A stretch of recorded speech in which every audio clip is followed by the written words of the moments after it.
All right, we're live. Wow, Saturday night, October 4th, the memorial of St. Francis of Assisi, perhaps the greatest saint aside from Mary and Joseph. But I have the pleasure of having Mike Pentilli, good friend, in the past few months, I would say. And he put out an amazing video that I thought would speak well to a lot of my viewers, my members, my audience on what do we do when it seems like the entire Catholic world, the Catholic milieu, especially in the United States, is literally crashing out over what the Pope is saying, what the Pope is doing, what the Pope is not saying and doing, and all the rest. And like I was saying, he had a really good video on what we should do. And that's what I want to focus on, is just have a nice laid back conversation with Mike about what's been happening and what we can do. So Mike, thank you so much for coming on. How are you doing? I'm doing very well. Thank you for having me, man. Sorry I was late putting the kids down and had to do a little bit of work beforehand, but I'm happy to be here. I really loved our last conversation, brother. So it's a pleasure to get on with you again. Yeah, and for you guys tuning in, I actually interviewed Mike on his reversion to the Catholic Church. So I'll probably post that link somewhere in the description. You guys should really check that out. It's an amazing story. So yeah. Thank you. So Mike, I don't know who has and who hasn't watched that video. I do want to play like a minute or two of it just so Sure. people can get kind of a feel and get some context for what I would like to be discussing with everybody about. How do we deal with, scandals out of the Vatican, the divisions that ensue between Catholics of all types and flavors and whatnot. But let me just ask you this. How have you dealt with, or how have you felt in the past, like, let's just say 7 days, over all the stuff that's happened and what we've learned about coming out of the Vatican? Well, when I first heard those comments, first of all, like the blessing of the block of ice, other than it just kind of looking goofy, never really bothered me. Didn't really bother me at all. You almost kind of get this impression where he was kind of asked to just do it, and what is he going to say? No, he's the Pope. You can bless whatever. I don't understand people crashing out over that, other than like the optics looking a little weird, whatever. To me, that wasn't a big deal. But I guess that being amplified by the fact that he made those off the cuff comments the day prior. And I understand the bit of like outrage, right? My heart was pretty grieved when I heard those comments. I was like, man, Pope Leo, like, I love you. And like, I pray for you regularly. I should pray for you more. There's a part of it just kind of hurt my heart when I heard that. But immediately I was like, maybe this is my scrupulosity flaring up. But I was like, okay, instead of trying to force my opinion on what I think the Pope should have said, because I can't imagine the pressure of that office. And ultimately, we need to all be fasting and praying for the man to, lead the flock in a righteous manner, in a manner that aligns with the will of God. And I knew as soon as I saw that comment, I was like, oh man, that's all everybody's going to be talking about. It's like, is Trad Inc. going to get back together now because there's some crazy comments to now talk about and outline. And I even saw, from a lot of people who wouldn't call themselves, even though they go to a traditional Latin Mass, I go to traditional Latin Mass, who wouldn't call themselves like trads. And they're like, man, I hate this, man. Like, oh, this is brutal. And then the crash outs just began. So I'm not going to lie. Part of my heart was pretty grieved, but I was moved more so to prayer and reflection more than I was getting on X and trying to like just crash out. I said, listen, not that I am the voice of reason. I certainly am not. Like, dude, I'm a new revert. So there's a couple things I wanted to say at the beginning here, is that I try to say all these things in humility, because I'm a new revert. I'm zealous. I'm wet behind the ears, and I want to give, just like I gave Francis the benefit of the doubt when I came into the church. I wanted to absolutely give Pope Leo the benefit of the doubt. And I think it's in the desire of every man in our hearts to like really want a good and solid leader to love and to follow and to submit to. That's my desire, not to project my own like real life daddy issues onto the Pope. Like, I just want to give him the benefit of the doubt. I want a righteous leader. So I understand the Pope splainers. Like, I think it comes from a good place. right? And a lot of them are new converts, new reverts. They've got all this zeal and they want to defend the Pope. And I think that's great. And it comes from a noble place. And I also understand the sort of the angst and the anger and the pent-up energy that come from the trads, because you know, they've been in the faith for a long time. You know, they maybe lived the faith under, you know, Benedict, and some of them even JP2, and they didn't really feel like they were under attack, especially not under, you know, Benedict. And then they lived under the Francis pontificate, and they felt like there was an all-out assault on traditionalism. So they're coming out with this like this anger because they felt like they were like abused children for a period of time. So I want to be sympathetic to that, because I think that's where a lot of this comes from.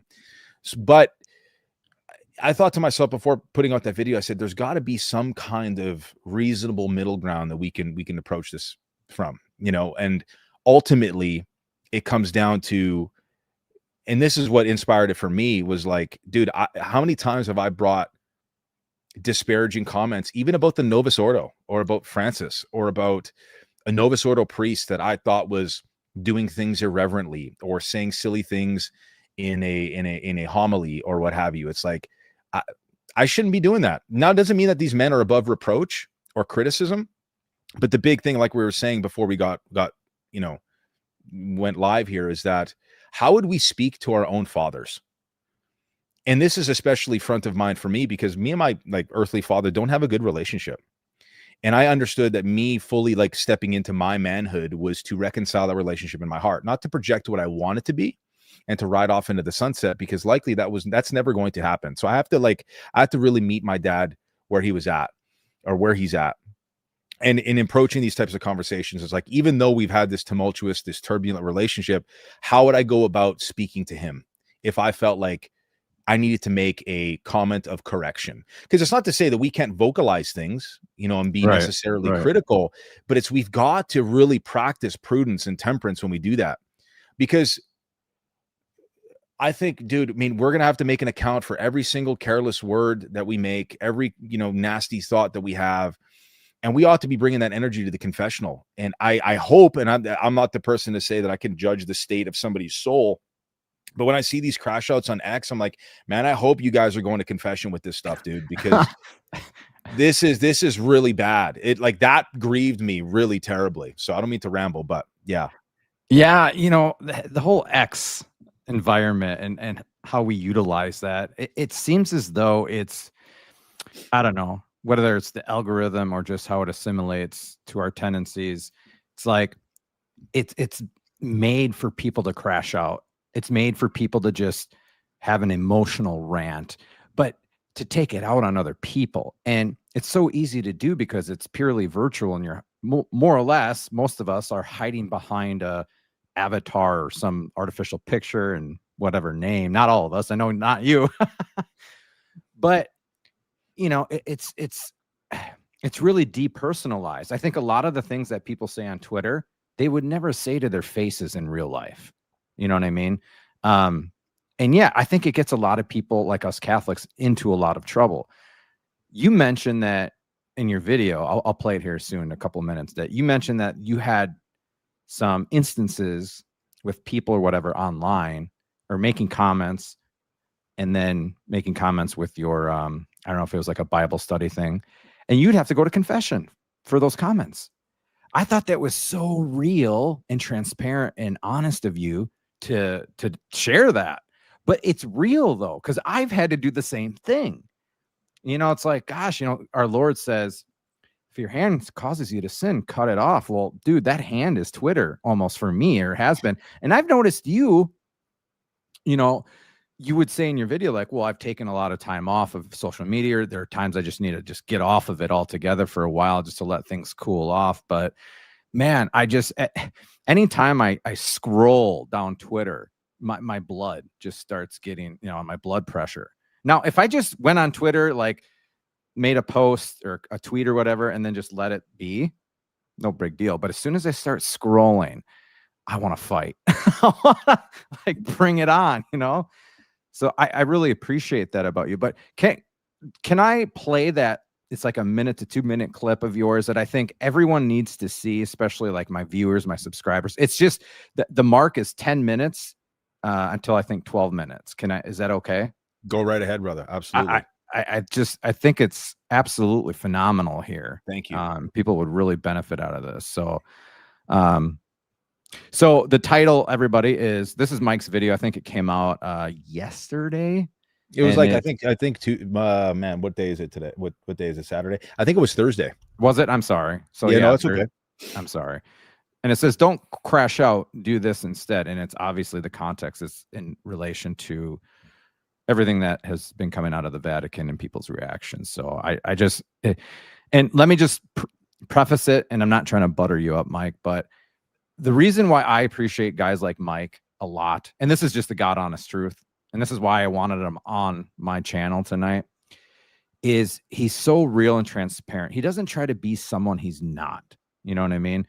To me, that's true masculinity. And it's super edifying and uplifting. I think we need more of that, especially, when we're on YouTube or on X, like just be yourself. And yeah, so Mike, thank you for that. And then here, let me play this clip here. In our faith, because ultimately, if we're not trying to do those things and maintaining our state of grace, and we could lose our state of grace by how we spout off on social media. How many times I've brought some of my comments to the confessional, comments that I've made on social media, criticisms that I've even made privately in my men's group or to friends, etc. I've done that many times, and I don't want to be plunged into hell. And remember that we're going to have to make an account for every careless word, every careless thought that we make, we say, we think, etc. Sorry, I don't want to cut you off. I'm so sorry, but I don't think people realize that what you just said applies to things like comments on YouTube videos, tweets, all that stuff, all the virtual things that we say. That will be scrutinized and judged on the last day. I think a lot of people, they go online and they think like, oh, I can just, comment from my phone or computer, shut them off. And then it's like, I never even did, I never even made those comments. Would you agree? Oh, I mean, I would totally agree. And I think it's an especially great responsibility if you are a Catholic content creator and you are representing the faith to any degree on social media. You've got to be especially prudent and have a robust interior life and means of self-reflection and living that sacramental life. Otherwise, lest you be plunged into hell, because you are a representation, you are an instrument of the faith, publicly. So it's you ought to be very careful. Absolutely. Yeah. I think anytime someone goes online, say, oh, I think it was you during our interview, saying a prayer before every tweet. Was that you or somebody else? That might have been, that might have been a Meta Thomist on X. But either way, I've echoed the same sentiments before, for sure. Okay. And I don't do that enough. Admittedly, I really don't. So, yeah. All right. To audit those things and audit how we go about speaking about these things, because by continuing to add fuel to the fire of scandal, we further scandalize people that would otherwise come into the church. People that are on the outside looking in saying, man, these Catholics don't even agree with one another. Everybody's crashing out. I think that lends itself to further scandal. If we agree that the optics are bad or what he said was bad, etc., which, I'm on board with, without getting too much into the comments themselves, we also have to understand that when we putting content out into the ether, okay, these people that are potential converts or reverts are looking at us because we're on social media, we're representing the faith.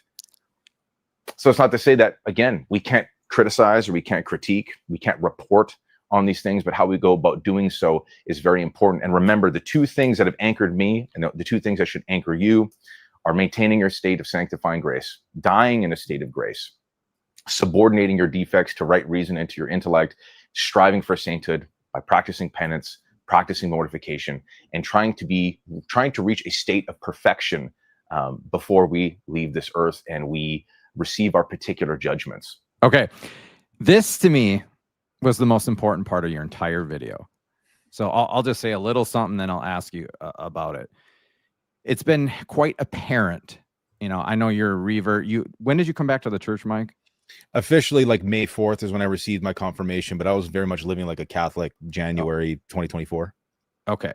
because I came in 2014, and I was not expecting to be so much infighting within the Catholic Church, like amongst laymen. I mean, yeah, I get it. Most of it's online, and that's somewhat trivial, in a sense. But nonetheless, it's just like the whole reason that my channel exists, and I've always said it, is to save souls, primarily non-Catholics, non-Catholic Christians, true ecumenism. And the really like almost degenerate or scandalizing aspect of it is when non-Catholic Christians are looking at us, and that we're just going at it, fighting, disagreeing, not just disagreeing constructively, but polemically, and just trying to prove each other wrong and saying like you're a heretic and all this stuff. And the problem with that is that it scandalizes non-Catholic Christians to the point where instead of the church being, magnetic and attractive and holy and all this stuff, it just looks like a sewer cesspool that why would I ever want to convert to the Catholic Church? And so when I go on X and YouTube, but on X, and then I just see Catholics just, calumny, slander, all this, and I got sucked into it. I'm not, I'm not immune from that. It's happened to me. But what as Catholics, whether you're a revert or a convert, a new revert, or a cradle Catholic, Mike, what can we do to try to deter, to prevent all this disunity and discord within our, Catholic group? What can we do to unite and unite the clans and be more charitable? How can we do this online? We've got to quote St. Paul, and this sounds really cheesy, but work out our own salvation with fear and trembling. And I just don't think people contemplate their judgment enough. I think people think this is like a very casual conversation that we're having online. But those of us, what grounds me too is when I think about this, and this was before Leo became Pope, when Francis was still Pope, and then when he unfortunately passed away. It was really funny, actually, not funny, but my wife was introduced to the church that weekend. There was nobody in the seat of Peter, like Francis had passed away. And she's like, there's no Pope. It was an interesting time. But the conclusion we came to as a family was, I said to my wife, and I said, listen, at the time we had 2 kids, we have 3 kids now, praise God. And I said, I want, no matter how much I disagree with the Pope on these things that aren't, obviously pertaining to faith and morals, things that aren't like binding on our souls. How do I want to represent my Catholic faith to my children, to my wife? Do I want to be like this vindictive, spiteful, resentful, ankle biter, throwing comments out because of, the Pope said X, Y, or Z thing, and scandalizing not just myself, but my family through that scandal? And then having my wife and, grow in her faith, and my children grow up in the faith, saying like, Dad always kind of spoke ill of the Pope. Like, why are we Catholics if we're not trying to find a middle ground or praying for him or mentioning that we love him, etc.? It doesn't mean that we are just like mindless robots that just agree with everything and we're just like blindly obedient. But like, let's not forget, like, a big part of this walk as Catholics is that we must remain obedient. That doesn't mean we don't have a critical thought or bring up questions or engage in fruitful, debates or discourse about this. It's important. But how do I want to be that representation of the faith to my family, to my children, so they don't grow up to like resent the papacy?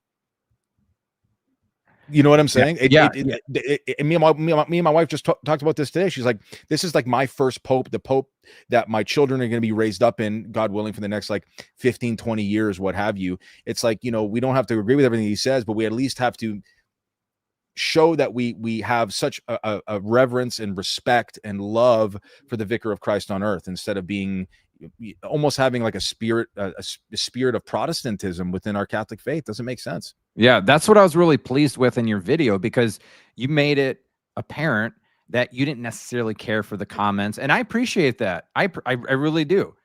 I think you're just being honest with yourself and with all of us. But here's the thing: everybody else and their mom crashed out. How did you internalize that? How did you, I don't know, prayerfully get around, crashing out or wanting to go on X and just argue with people or make a video? And I mean, you did make a video, but it wasn't, maybe what people were expecting. Maybe you were going to kind of just blast the Pope, but instead you were talking about humility and docility to the Pope, regardless of what he said. how do you maintain your composure when this is scandalizing to some people? Well, first of all, it's if I'm remain obedient to the Pope, I'm remaining obedient to God. So there's obviously that as a motivation. There's obviously that element of like me representing the faith to my family and remaining obedient to that as well. And also for me, the weight of like the work that I do, the work like the podcast, the radio shows, the men that I work with, my men's group, my content.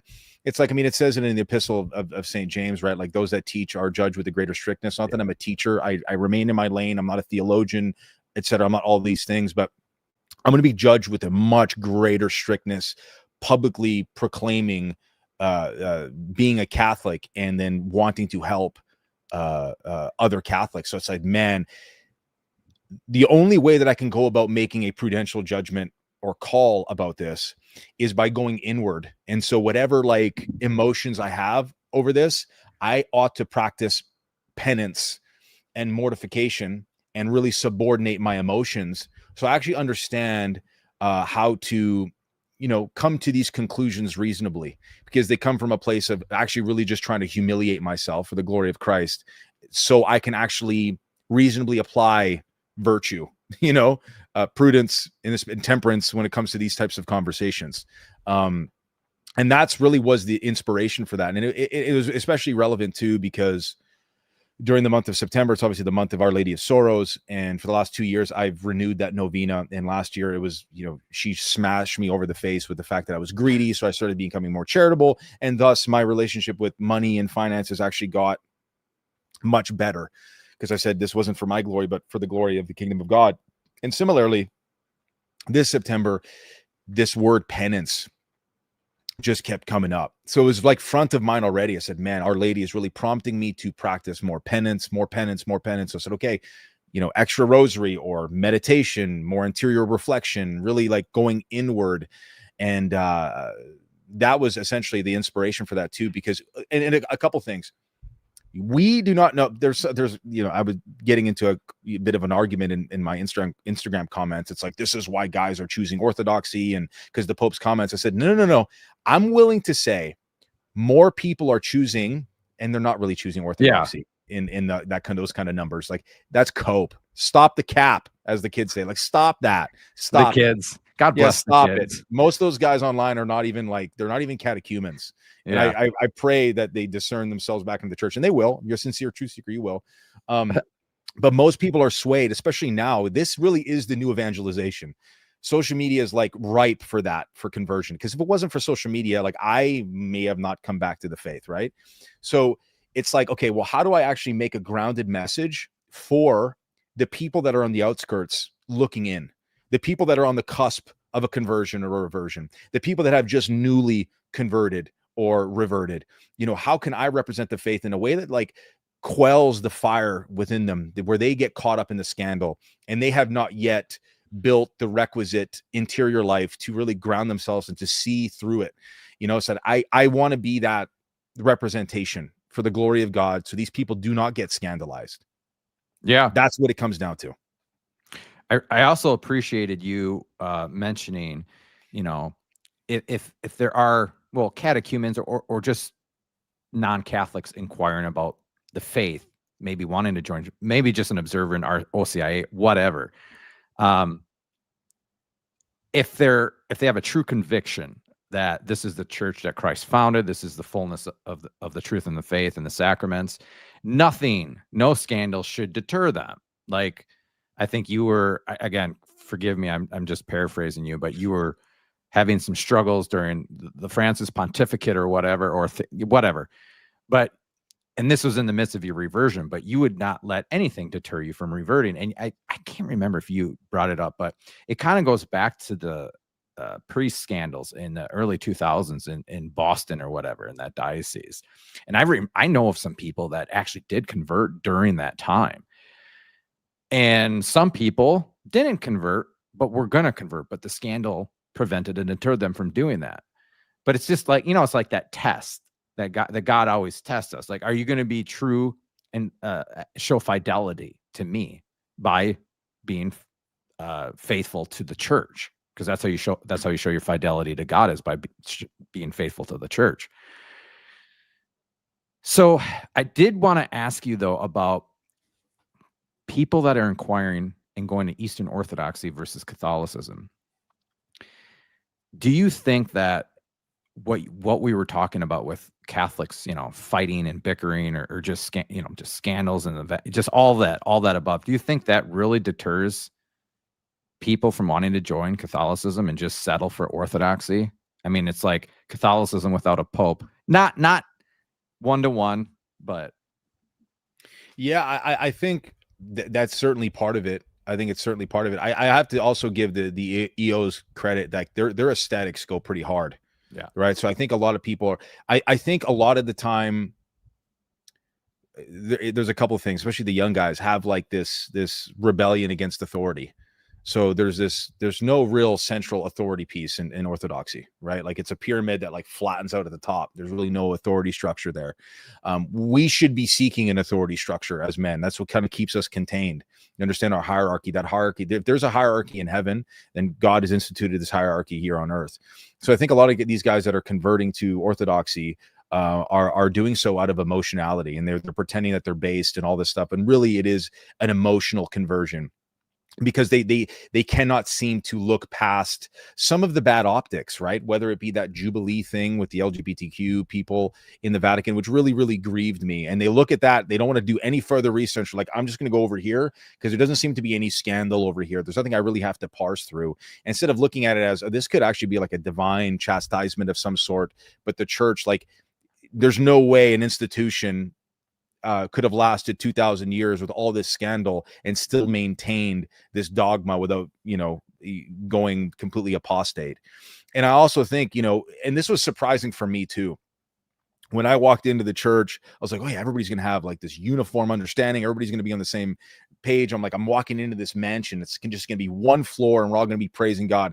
When really I'm like, man, there are so many different rooms and we're all arguing. You got like the trads over here. You've got the sedes over there. You've got the whatever normie Novus Ordo people over here. You got the liberal cat. It's very confusing for me. Mike, what am I? What kind of Catholic am I? I'm just kidding. Yeah, I don't know, dude. I wouldn't even call myself a trad, and I go to a traditional Latin mass. I love the traditional liturgy. Like, I just don't like whatever these labels are labels for a reason. I don't know. What would you call yourself? Hopefully a faithful Catholic. I don't know. I'm kind of with you. The labels, they're kind of trivial to me. I mean, are they divisive? I mean, they're just labels. Whatever. I think as long as you're faithful to your conscience and the magisterium, whatever. I mean, I'm not trying to downplay like serious things that happen within these groups, but I don't know. Like, that I had my crash out on X. I don't know how long ago that was, maybe a few months ago, like 3 months ago or whatever. And, I made some comments or tweets or whatever, and obviously it offended, and I don't know if scandalize is the right word, a lot of people, but, I guess here's my thing. I'll just tell you straight up and we'll move on. I don't care what kind of Catholic you are. It's just the thing that I have a hard time, and I'm not pointing any fingers at anyone specifically. So that what's really hard for me, because I was a Protestant for 20 years. I did protest the magisterium and the Pope, thought he was the Antichrist, all that stuff. And to come into the church and realize that there are actually I'm not saying like trads or anybody. I'm just saying there are people in the church that in their heart interiorly are moral schismatics. And again, I'm not pointing any finger, but they will descend from like the ordinary universal magisterium or just the Pope himself. And it's hard for me because I came from that. And then now I'm disillusioned, and I'm like, why are Catholics fighting and divided and protesting and dissenting and all that stuff? So I don't care what kind of Catholic you are, as long as and like, this is what you said in your video, as long as you're docile to the Pope and you give religious submission of intellect and will to the magisterium, ordinary universal, I'm good. You know what I mean? I'm good. Yeah, for sure. I mean, I want to ask a question a bit here, but it's also another big inspiration for that video too, is that a lot of people I think we take this stuff for granted. Not that I'm not an intellectual, there's certainly very many intellectuals in the faith, but it does take a certain pre-required level of intellect to understand the distinction between impeccability and indefectibility, right? So when you say to somebody, okay, well, what the Pope says is not like morally binding in these off-the-cuff interviews, right? These are not, infallible proclamations made from the chair, so to speak. This is not dogma versus like obviously just what he's saying. Most people don't know how to distinguish between the two. I didn't before. When I was like an ignorant person, I'm like, whatever he says, people just have to listen to, right? It's like, well, no, and let me explain why. Most people don't actually have the intellectual faculties to understand that. So I was trying to come from and achieve some middle ground to really again, quell the emotion of a lot of people that maybe don't grasp that. And that's not in some sort of a patronizing sense, like talking down to them, but I kind of needed people like that talking down to me to sort of calm my jets a little bit, because I had all these preconceived ideas too. But I'm curious as well, when it comes to those people, and I'm assuming you're talking about the more traditional leading people, what would you say is the more is telling that they're moral or manifest heretics? Yeah, no, see, okay, I should have maybe not used that word. Let me, because that's a really there's a huge stigma to that word, and it sounds very judgmental. So let me just not use that word, Sure, because that implies that I know their culpability, and I have absolutely no idea who, even the Diamond Brothers, for all I know, they're okay. I don't know their hearts. I don't know what God's their judge, not me. But just externally, in the way people manifest themselves when it comes to the Pope and the magisterium and stuff like that, and maybe some quasi dissent from their local bishop when it comes to, again, I know this is kind of a thorny issue, but when it comes to the TLM restrictions, I don't want TLM restrictions. And that's the thing. I love the TLM. How do you not love the TLM? No one hates the TLM. Let's just get that out of the way. But when I see people, protesting, dissenting, whatever word you want to use, their local bishop because he's restricting the TLM or whatever, as heartbreaking as that is, because I know how heartbreaking that is. I do. I'm so sympathetic to that. But it's like obedience over everything. And really, it's a cross. It's a huge flipping cross to not be able to go to the TLM. And I'm sympathetic to that. And it's, I wish people would embrace that cross and be docile to the bishop. And again, I'm not encapsulating everyone. I'm not pointing the finger at anyone, but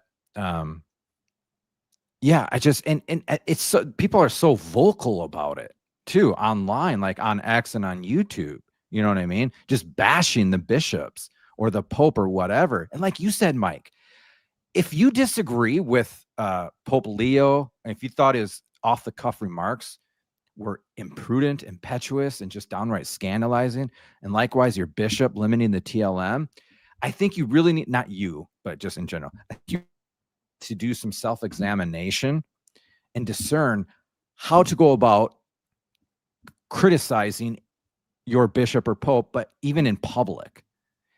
Because we have the right by canon law to constructively criticize, or at least voice our opinions to the bishops. We do.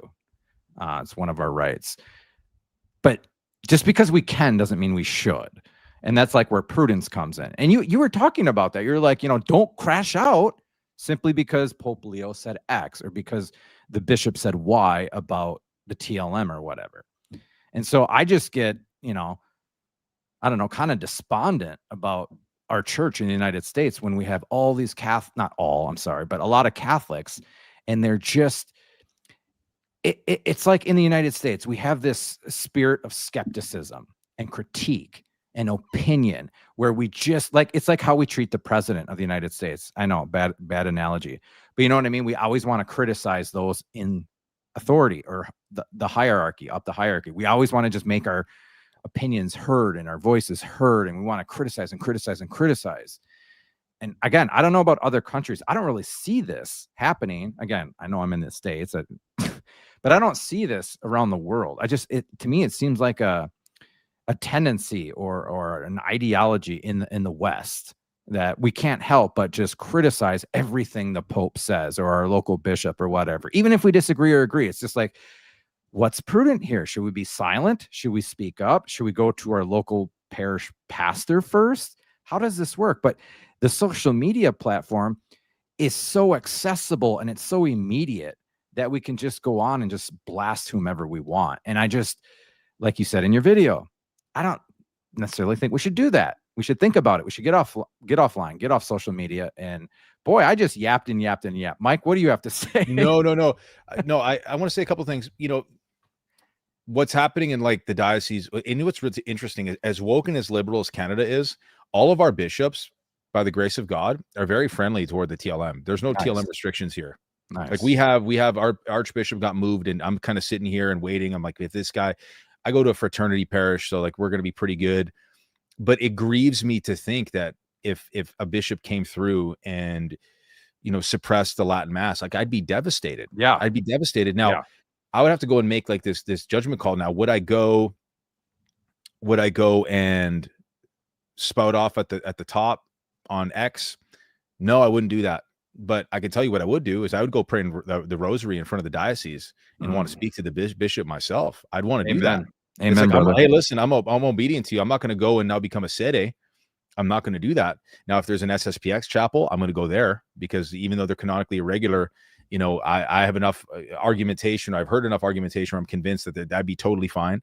But, you know, this motu proprio, you know, Traditionis Custodes, is at odds with many other documents and many other really good pious popes who wanted to bridge the gap between the Novus Ordo and the traditional Latin Mass. Oh, Pope Benedict XVI. Yeah, that's right. Look at Pope Benedict, right? It's like, okay, so we have this one that's being enforced and it's being used. It makes no sense as to why. So am I supposed to just sit here without a brain and not protest, but make my voice and the voice of like my community heard? Yeah, I would do that. But there's a way you can go about doing that prudentially as well. Crashing out online is going to make it worse. Yes. But I told my wife this. I said, if this happened, I said, I would rally up all my TLM going dudes and we go pray a rosary in front of the diocese. Not get violent, not get dumb, not get over the top. But it's like, let's have a conversation, because like all we want to do is worship in this particular way. Because if somebody like Pope Leo were to call me down and say, hey, Mike, what should we do with the traditional Latin Mass? What should we do with the Novus Ordo? I wouldn't just say, yo, get rid of the Novus Ordo. I wouldn't do that.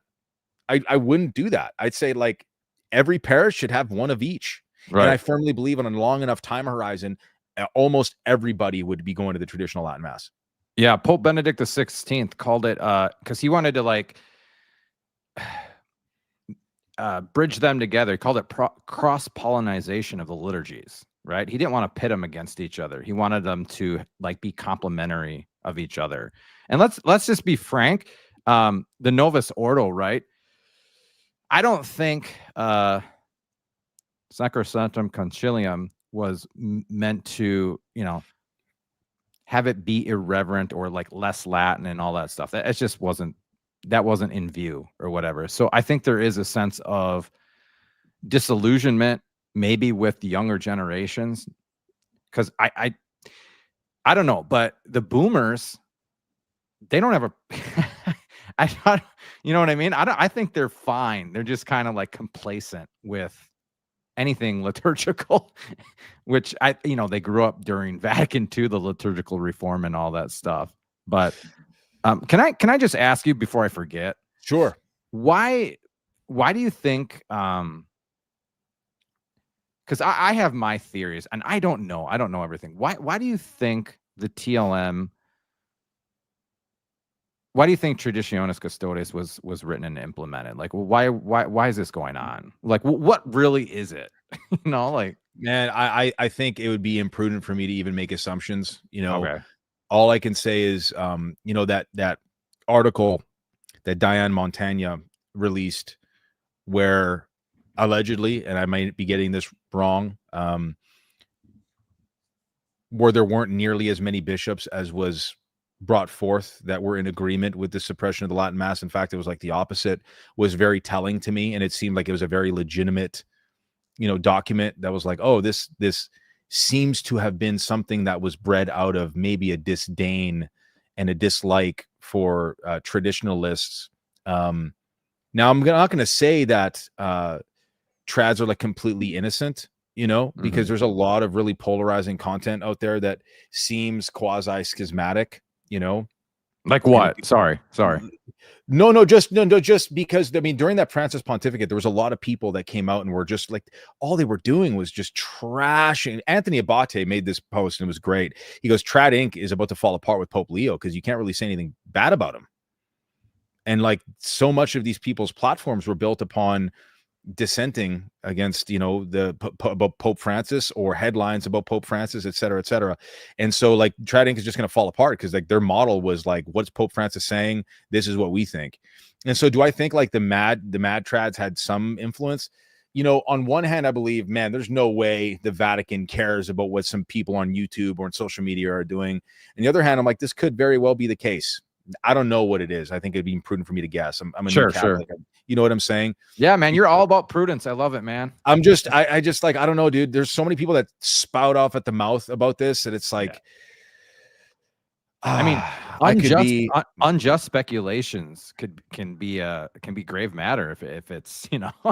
That's what I'm saying, and I don't want to bring disrespect to the dead, you know, especially Pope Francis. May God, you know, rest his soul. Like, I don't care if I disagree with him or whatever. It's like, let's just try to show a modicum of respect, you know, at least for the office, if not for the man, but for the office and who represented the office for X amount of time. Did it seem unjust to me? Yeah, I mean, it did seem unjust to me.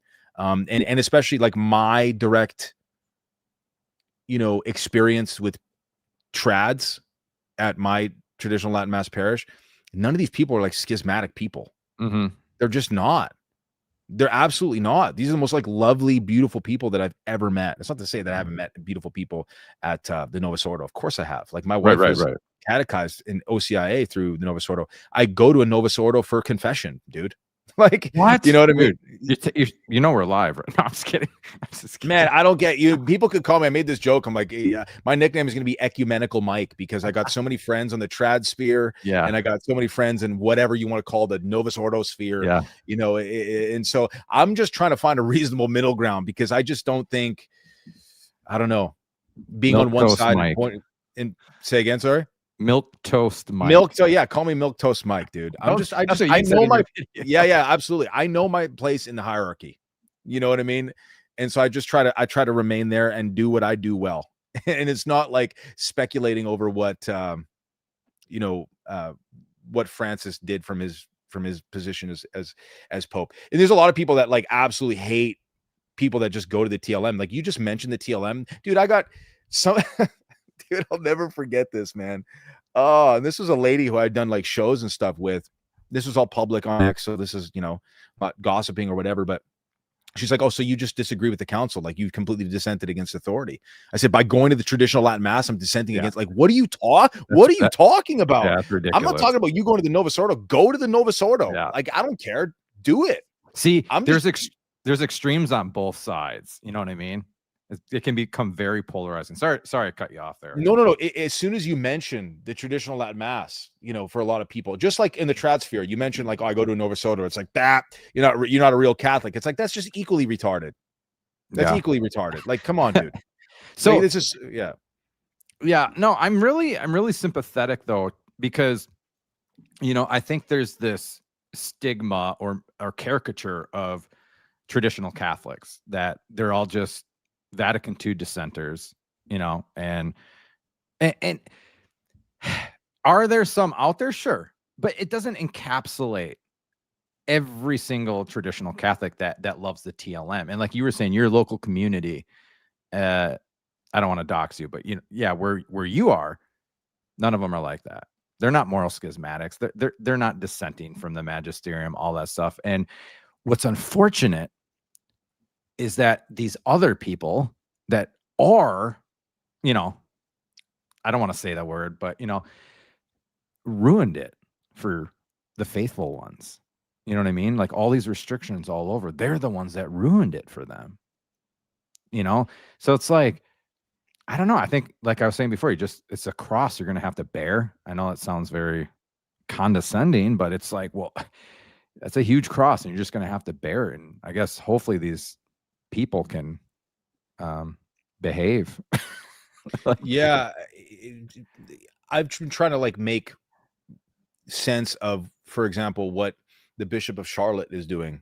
It's like, you know, you're banning people kneeling, you're banning certain prayers, from my understanding, like the St. Michael's prayers. Just not Yeah, even I don't get that anymore. one. I'm sorry, I think like, and I don't want to assume motivation, of course, because again, on one hand, you can think this seems to be nefarious. On the other hand, could these men, a lot of these men, just be captured by the spirit of the age, right? Of like, this is a new thing. We're adapting it to the culture. This is what must happen. You people have this, you're enamored by antiquity. You know, I just don't know why it has to be like an either or, not like a both and, you know, and maybe that's overly ecumenical. Some, you know, ultra trads would be like, it should just be the traditional Latin Mass. I just think more people would be formed well and actually stick to their faith if they just went to the traditional Latin Mass and brought their families to the traditional Latin Mass. I maintain that, like, absolutely. And that was one of my motivations, was bringing my, my family, the Latin Mass, was like, not just for my own formation, but to give my kids more of a fighting chance of remaining in the faith. Because it's not just like people think, oh, it's just the smells and the bells and it's the Latin. It's like, no, it's not. Those are just material things that are beautiful. It's doctrine. Mm-hmm. It's deeper. It's like there are things like deeply embedded into the liturgy doctrinally that have been stripped away. I don't understand why, and I'm trying to make sense of it. You know. Yeah, we pray what we worship what we pray. Or I forget. Lex orandi, lex credendi, right? I mean, yeah. That's what it is. But again, like, this is not coming from a place of like judgment of people that don't have access to one, or like don't want to drive 4 hours each way, and thinking that. And I have so much respect for my friend, Rob from Avoiding Babylon. 4 hours each way to go to TLM, dude. I mean, the amount of people. My TLM is 15 minutes away from me, dude. Like, it's so close. So many 4 hours. 4 hours, dude. There's people that go to my TLM that travel 2, 3, 4 hours to come, and I'm like, man. But you know what? It doesn't make them like superior Catholics, and they'll be the first ones to say that too. Right.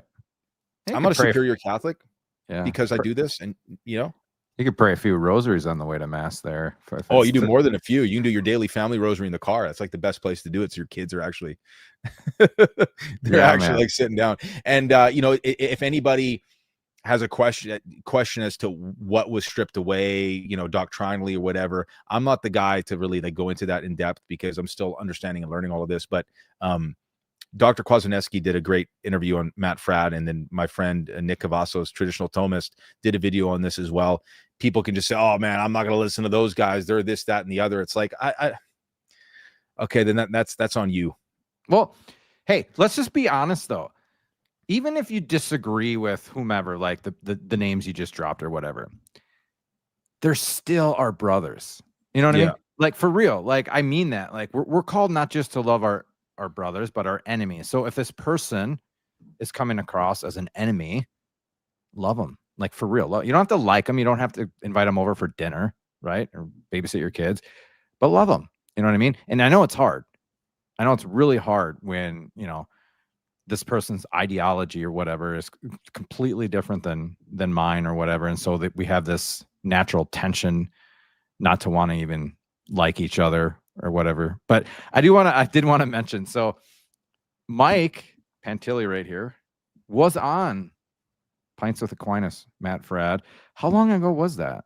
This was actually, it was September. It was the feast day of the Nativity of the Blessed Virgin Mary. So that was September, I want to say September the 8th. 2024, and then it aired last October, so it was a little over a year ago. Yeah, so guys, well, really you should watch our interview, Mike and I's interview, before anything else. But I think there over 2 hours of interviewing between Matt Fradd and Mike here.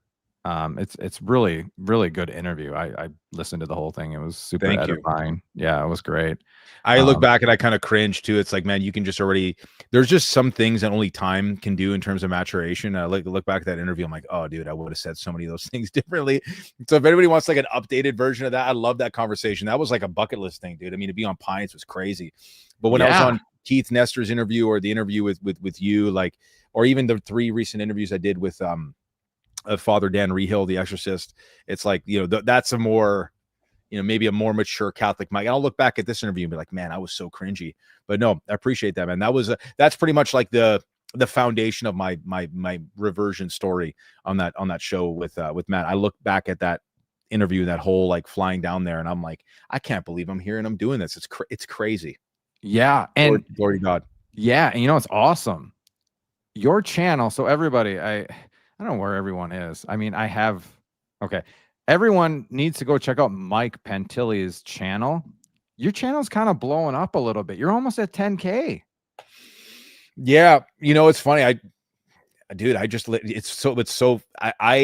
don't know how you guys put in so much work with the production value. I feel like such an idiot. It's my iPhone, and I just like record myself talking, and I'm like, I just want to help people with it. And then now, in a matter of, I've only gotten regular again in the last 3, 4, 5 months, and I went from like 2,500 to almost like 10K in a few months. It's like, man, by the grace of God, dude, it is the most fun that I have on social media is YouTube. The comments, doing the videos. I've got like 75K or 73K, whatever, on Instagram, like 13 on X. That's fun. YouTube is so much fun, man. And just to see it hit almost 10K is just, it's an honor, and it's really cool. Praise God. Yeah, man, that's great. Well, what I love about you and your channel is just what you mentioned. You sit down, turn on your iPhone, and you talk to us. You know what I mean? Not like just talking at a camera. I feel like this is so genuine, so transparent, such integrity. You know what I mean? Like I'm having a conversation with you just watching your video. You know what I mean? There's no, editing or, production value or aesthetic. You know what I mean? I'm not trying to rip on your video, but no. But that's what makes it amazing, dude. That's your niche. I'm not trying to tell you what to do, so don't listen to me. I wouldn't change a thing. I think that's validating. Thank you for that. But that's just me. Don't you do you. I just, because it's you, man. It's so personal. It's you. It's I've been in this game, or whatever you want to call it, for a little over a year, and there's just so many temptations and inclinations to just, what do the people want, and like, how do I edit it where people will like it? What about the title? It's got to be clickbaity. It's got to be provoking. Just all this sensationalist crap, and I don't like it because it's it's artificial almost. I want to be real and honest, and just to be able to talk to somebody is amazing. So I appreciate you doing those videos, man. I that's why I'm having you on here, is because your last video is just so raw and real. And dude, I really appreciate that. You're not, you're one of my good friends, actually, the godfather of my son. He has edited feature films and major films, and guys like you who have done very well on YouTube, and whom I respect, not just for intellect, but also just like the effort that you clearly put into your videos is something very admirable. And his acumen with regards to being in film or whatever, to say the same thing, like, hey, just keep doing that, like, don't change it. Because there is this temptation to like, okay, I'm going to get the studio set up, I'm going to set up the microphone, it's going to be all edited and whatever. And I suppose maybe that's just not me, maybe not in this phase. I have something exciting coming up with maybe won't announce it just yet. It's not on Pelican Plus. Everybody on Avoiding Babylon last night was like, oh, you're getting on Pelican. No, it's not on Pelican. What's Pelican Plus? I don't know. Pelican Plus, I think, is that paid Catholic platform where I think Kennedy Hall, Nick Cavazos, Dr. Kwasinski is part of, and it's like a Catholic Daily Wire. So I'm not, that's not what I'm doing. No offense to them. That I hope but that's just the name of the YouTube channel. That's the name of the service itself. It's called Pelican. Pelican Plus is like it's a streaming platform. That's like it's behind the paywall, kind of like a Daily Wire. Gotcha. And I hope that absolutely crushes. But I got something cool coming up that's not like that, because it's still going to be available and out there for free. And maybe that's like the next level of what I'm doing. But I have no plans to change what I'm doing, dude. It feels very authentic, and hearing you say that it means a lot. So thank you. Oh yeah, and just the background, because I know you like to power lift and lift weights and all that stuff. That's a part of who you are, and to have that in the background, because I don't know. I think right. I would be more reserved in what like my background is. Even if this is what I like to do, I would be like, well, I don't think any of my viewers would like to see this stuff in back of me. But well, screw that. This is who I am. This is what you get. It's the real deal. Evander Holyfield, baby. No, but you know what I mean. You know what I mean, though. It's like I just love everything about it, man. It makes me want to bench press incline or I don't Good. know. That's what I'm trying to do, dude. No, I Yeah. love it, man. Stay in your lane. You got to be. And this is the thing. I remember we recorded. I'm in the documentary "What a Woman Is" with Jay Dyer, Tim Gordon, Will Noland, and Father Ripperger. It might be coming out at some point. I don't know. It's in talks with who's actually going to release it. But when we were downstairs and Nick was filming it last year, he was like, at first I was struggling with using the gym as a background because it's so meathead. He goes, but that's so you. I said, Right. well, that's the point. I'm not trying to be anybody that I'm not. This is my gym in the background, dude. I'm a dude covered in tattoos. I'm talking about the Catholic faith. I am not trying to be somebody that I'm not. I'm staying in my lane, dude. And maybe that's why there's been some reasonable success with the channel. And if God so wills it that it continues to succeed, like then praise Jesus. I'm a cheesy meathead, bro. I'm not pretending to be anybody else but that, you know? Yeah. And I mean, that's what I told you, man, at the beginning. I said, one of the reasons why I appreciate someone like you is that you don't try to be something or somebody that you're not. That is true masculinity. That's true sincerity and integrity. And I think it's hard. It's really hard to find that. A lot of us guys or whatever, you know, from insecurities, inferiority complexes and all that jazz. It's hard. There's a lot of pressure, you know, anxiety and trying to be successful. And so then we kind of have to have these quasi sellouts here and there, you know, just to kind of appease people. And, you know, so man, it's like, it's the real deal, man. I love it. I love it. I think if you can be honest and transparent, first of all, like if you just kind of publicly proclaim the sins that you've committed, then, you know, at the general judgment, like nobody's going to be surprised. You know what I'm saying? There's that. And they're like, hey, maybe one or two people could actually resonate with this too. I mean, dude, I went on Father Rehill's show last week and I was talking about how this demonic encounter and I had to quit, and I'll just humiliate myself here and just in this sort of like vein that I had to quit because I quit cigarettes. I started vaping, dude, like a teenager, bro, like a teenager. And I had to like throw this thing away because this demonic encounter that I had. And I hope people roast me for that because I deserve to get roasted for that. But that's the kind of the whole point, dude. On Pints with Aquinas, I was talking about erectile dysfunction, my guy. It's like, let these things that have absolutely utterly humiliated me, because you know how many messages I've gotten by the grace and to the glory of God, you know, because of that. They're like, man, I didn't know that guys would actually talk about this. We've got to talk about this stuff, right? And that's one thing that I really appreciated about your message after whatever you want to call it, your crash out a number of months ago. You're just like, listen, I'm sorry, I screwed up. And you even like DM'd me. I'm like, dude, I'm sorry. It maybe instantly, because I was already watching your channel. I liked what you were doing. And then this happened, and I was like, man, you know, whatever. We can disagree. I still like this guy. And then immediately, when you're able to do that, like it endeared me to you, like instantly. And you keep it real as well. And so that's something that I appreciate about you. Don't stop doing that either, because what you're doing is a very, very good thing, and it's needed, brother. So I appreciate the comments and you having me on and all this other stuff, and many other fruitful conversations to come too. Yeah, absolutely, man. Yeah, I appreciate everything. I appreciate you coming on, and I just hope some people take some advice from your wisdom. You know what I mean? In terms of crashing out, being docile to the Pope, even when you disagree with him and stuff like that. And then the whole infighting within the church. You know, like, I know you got to go, so I'm just going to say this, but I think one of the biggest struggles I've had with doing the YouTube, the act, just all this whole thing is, you know, people that I starkly disagree with. And it's like, there's something about it though. There's something in the air. It's palpable where you just want to like not love these people. And like, likewise, they don't want to love me. And so we have a beef or whatever, you know, or you block them or you just keep going at it and blah, blah, blah, blah, blah. And I don't know. We got to, at the end of the day, we got to remember, we're all in this together. We're all trying to help each other get to heaven. You know, we love each other.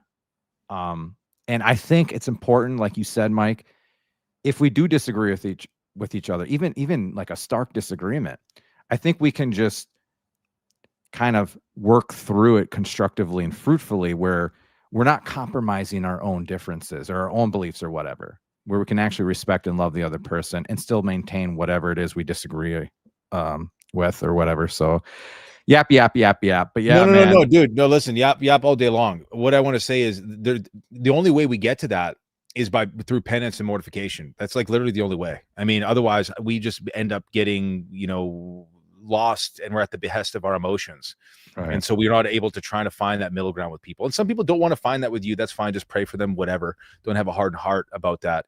But that's the overarching, that was the theme of that whole video, was like penance, mortification. The only way we can reasonably, I think truthfully, when I think about it, of the cardinal virtues, prudence is the chief virtue. Because otherwise, how do you know when to be, how do you know how to apply the other virtues in a proper way? And the means to achieve the desired end that is ordered toward the common good, then prudence. And it's like, man, there was a whole lack of prudence that week, that this past week, that Pope Leo said those comments. It's like, listen, mortify yourself, pray for the Pope, pray for the faith, pray that we can actually like come together in some sort of unanimous agreement that the Catholic Church is true, good, and beautiful, instead of all this just like this bickering. And real quick, because I don't, I kind of pay attention to the comments. If anybody calls me French Canadian again, I'm gonna crash out. Wait, what? I see people in the comments are like, he's crash cannon. He was like, oh, he's French Canadian. Don't ever call me a French Canadian. I'm Canadian, but I'm Italian, damn it. No, like, dude, his last name. Come on. Just a joke. No, it's funny. And if anybody was curious about the demonic encounter that I had, which was like, dude, super real. No, I'm Indian. Absolutely. Vatican II is based. I'm very, very Indian. How could you tell, man? Dude, we're going to have curry after this. Let's go, dude. If anybody wants to know about that actual, that demonic encounter that I have a video up on my YouTube channel talking about it, or you can check out, the Battle Ready show with Father Rehill when I go into it. And that's another thing, to end on this note, dude, there's like, we're in the thick and the fog of a spiritual battle right now, like, and Father Rehill echoed this to me, and I was like, because sometimes I just think that I'm just pontificating endlessly. And it was really cool. There's two separate conversations I had. One with Dom Razzo, who was, ex Gold Squadron, SEAL Team 6 guy. It was on Patrick Coffin's channel. Really good, edifying, beautiful conversation.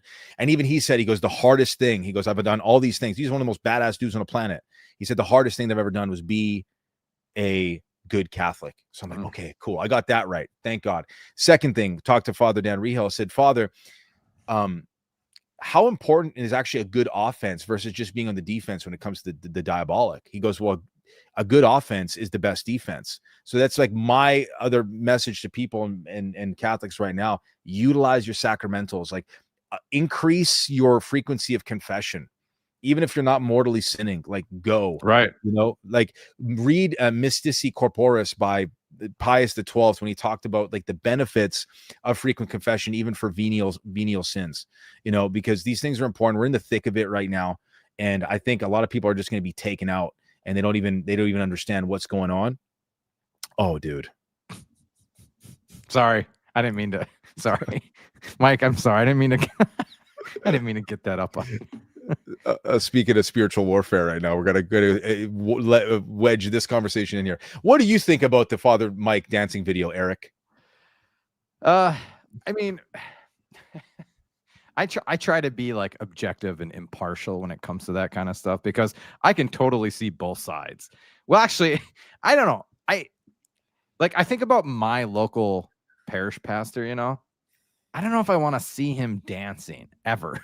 I just, and the context of it, right? The context is like, okay, it's a video. Someone's taking a video of you dancing, but then they're putting it online. I don't know. Is that for everyone? I don't know. You know what? I'm indifferent. Whatever, but probably not. Probably a little imprudent. People might be crashing out. I love Father Mike. He's done so much good. So much good.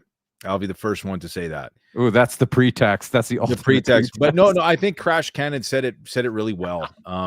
He said, it is what it is. I think, priests probably shouldn't do that. Maybe that's my emotion talking. It was doing it in the liturgical vestments that I was like, maybe don't do that. But who am I? I'm not Father Mike. He's holier than I am. But I think it'd be very odd if I saw like my FSSP priest do that all of a sudden and be like, dude, like, what are you, Father, like, respectfully, what are you doing? But why crash out over this stuff too? It's so silly. It's Yeah, so well, silly, man. it is silly. It's a good point though, like especially the chasuble, because Yeah. that is purely liturgical. You know, that you're not wearing that around the church or outside. I mean, I know you can. It's whatever, but yeah. So I can kind of see that point a little bit, but Yeah, but again, people just want to crash out over everything, man. yeah, Just like stop, go to mass, like just go to daily mass, go to confession, bro. Get off of X. Truthfully, Eric, sorry, I don't mean, I know you've got a thought. Hold that thought real quick. I'm good. The worst social media platform is X. Yeah. The worst. Yeah. You know what's funny? I find the most peace internally when I'm just doing Instagram and YouTube, because I post and ghost. I barely reply to DMs because I just don't want to get caught up in this stuff. The good ones I will, of course. I don't get caught up in the comments. YouTube, I'll respond here and there, but I post and ghost. There's something about X, dude, that just is the worst. And I met some beautiful people on there. You, the Avoiding Babylon guys, so countless others that I wouldn't have been able to connect with anywhere else. And I love it. And I'll keep it for that reason, because there is a beauty to it. It's like a town square vibe. But it's when I step away from X for a period of time, which happens like every month, I'll take a week or two off. I'm at the most peace, and then I'll open it again, and everybody's crashing out over something. I'm like, yeah, there's got to be like, what's going on here, dude? There needs to be some like regulation, or I don't know. But you know, it's funny I got on X because one of my buddies who had a YouTube channel, he said, oh, I'm on X and I'm building a follower base, whatever you call it. And it's like, it helps my channel, my YouTube channel. Like it complements each other or whatever. So I started it's prudent to do that as well. Yeah. So that's why I did mine. And then the only thing I ever did on X when I got my account was I would post a quote by a saint or something and then turn it off. I would doom scroll. What? That didn't even apply to me. And then as time went on, and then I started seeing some of the tension and some of the, people crashing out. Oh, bro, I got sucked into the drug. It's like hard, heroin, it's hard not to. Oh man. Especially when you have a post go viral, and every time you refresh it, there's a new notification and people are responding in the comments. But there seems to be like a thinner line between the X discourse and like real life discourse. For like Instagram and YouTube, there's like a layer. I don't know. It's weird. There seems to be more distance between you and the viewer. And then on X, it's like, it feels like we're all in the same room and we're just shouting at each other. Yeah. It's so ridiculous. And then like all the anonymous griper accounts come out of the woodwork. And it's like, and it's just, you don't even know what's going on. You know your butthole from a hole in the ground. It's absolutely. It's someone so clip weird. That. We're clipping that for sure. Clip it all day, bro. But no, you're right. You got to, when you're in content, dude, you got to be on all three, man. You have to. You absolutely have to. But it's like we ought to use it a little bit less. Sorry, real quick, because you brought it up. What do you think about the Groyperism and Nick Fuentes and all that jazz? Oh, okay. Well, you're not going to offend me. I'm not into that. So what? I think the Groypers, the Groyper movement itself is filled with really horrendous young men like that are just like, dude, go touch grass. Like, please go touch grass. Or smoke it. One of the two. Yeah. Or like Nick Fuentes would say that to many of these guys too. It's like, dude, like, what are you saying? What are you talking about? Seen some horrific things from these guys. Yeah. Now, Nick is obviously an incredibly intelligent guy. Oh yeah. Super smart, bright young man who's converted a lot of guys to Catholicism. He's just, he's a young man that doesn't have temperance. He's not very tempered. He's very intelligent. He's he's got a lot of mature aspects about him. To say I don't agree with everything he says, I think you could say that about anybody. Like, who cares about that point? But his influence is undeniable. Let's just put it that way. Holy cow, is it ever, man? And I think if you take some maturation, because he's a young man who's very smart, very gifted, you take some maturation, that guy's going to lead a whole movement more than he is right now. It's undeniable, dude. Yeah, I got a video coming out on it and how the Groyperism ideology is affecting Gen Z Catholics. It is. I'm getting it proofread by Trent Horn. So, oh, good. Yeah, that'll be good. I don't want to offend. I don't want to go down that road again. So, bro, I'm not joking. I'll say this out loud too. I've made a post or two about Nick, and then I promptly just take it down, because as soon as you do that, it's like there's like a Groyper signal that goes out into the ether, and they just swarm you. And these Yeah. people will dox you. Like a lot of them will dox you. They'll Oh, dox man. you and they'll say all kinds of horrific stuff. It's like the equivalent, not obviously all of them, but many of them, it's like the equivalent, the right-wing extreme equivalent of like Reddit. I've had some of my posts go viral on Reddit, and some of the stuff these people say, utterly disgusting. And it's the same thing with them on the other side. But I think Nick is fantastic. I just think there's got to be some maturity there, because a lot of it is just way over the top, you know. Yeah, filter it down a little bit. Yeah. All right, man. Was there anything else? I really appreciate your time and all your sage advice. And we don't have to be theologians or top apologists to be holy and to help people get to heaven. That's you and me, bro. I don't consider myself anything like that, theologian or whatever. So yeah, I appreciate that, man. You know, there's a weird part of me that thinks, I'm like, man, you know, why am I even doing this? Other people are doing this a lot better. Because you're amazing. Yeah. What did you just say? Because you're amazing, dude. Because I'm amazing. I love you, dude. This is just a glazing session for the last hour and 10 minutes. Hey, I'm a glazed donut, baby. Glaze me. I love it, man. As soon as I saw your comment on the YouTube video and your DM, I was like, man, I love this guy. You're supportive. You're a good dude. I got nothing but love for you, Eric. It's likewise, man. It is a weird thing though. You see these titans on Catholic YouTube, and you're like, man, how can I? But you know what I realized? The beauty of the Catholic faith is kind of like akin to the saints, right? This table, there's a seat at the table for everybody. Yeah. If you've got like true good intent, you want to help guys, you're grounded in the faith, you're practicing your faith, there's this giant, endlessly long table. Look at all the saints, different proportions of virtue amongst all of them. You know, we're not Jesus or the Blessed Virgin Mary, who have like just perfect proportion of virtue across the board. Right. You know, if you take Saint Augustine and Saint Francis of Assisi, whose day it is today, these are both very holy men, but in very different ways. And that's how I kind of try to look at like the overall like kind of content sphere. You know what I'm saying? We all kind of have that in a much lesser degree. So keep doing what you're doing, Eric. You too, man. You too. Let's keep in touch and keep pumping out those. Well, you know what I mean.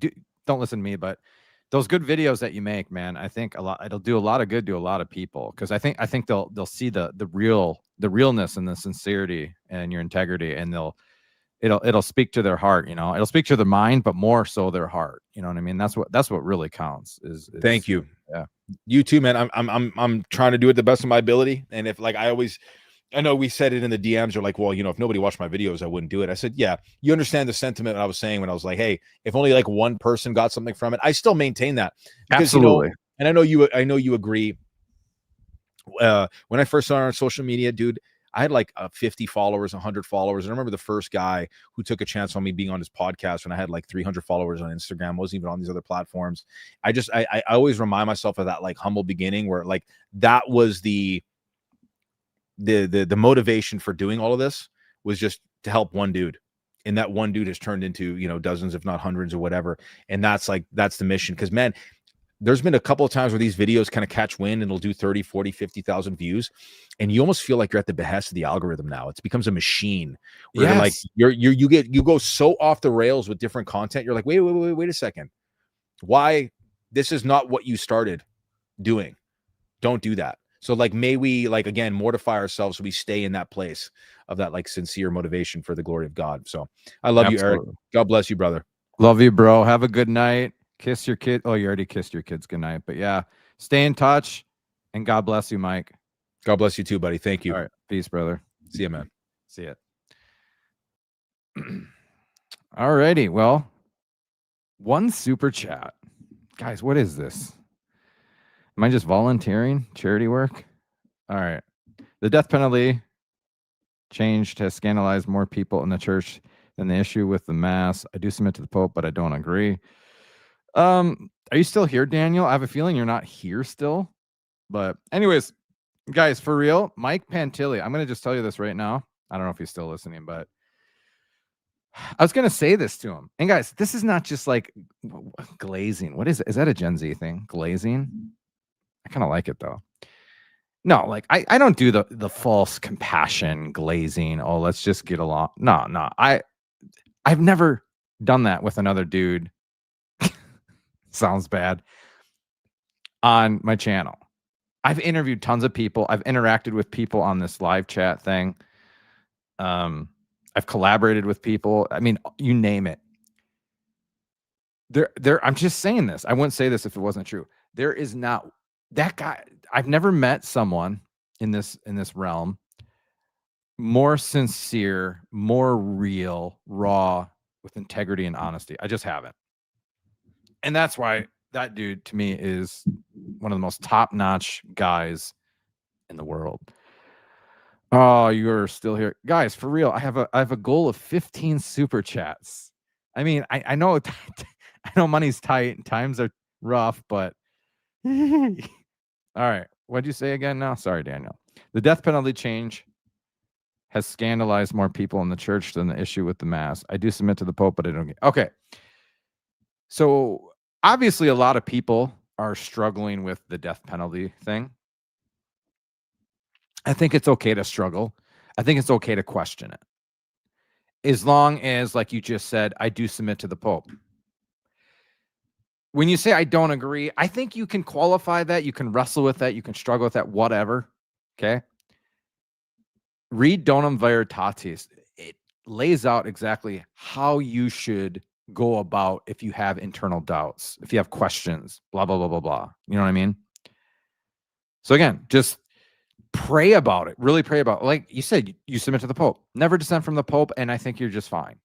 I'm not going to downplay people's struggles or whatever with this. I'm just not going to do it anymore because I want to be sympathetic to everybody, because I'm not going to project my convictions onto other people or whatever and say, well, how do you struggle with this? It's so obvious, you know? So that's a bunch of baloohoo. Thanks, Daniel, for the super chat.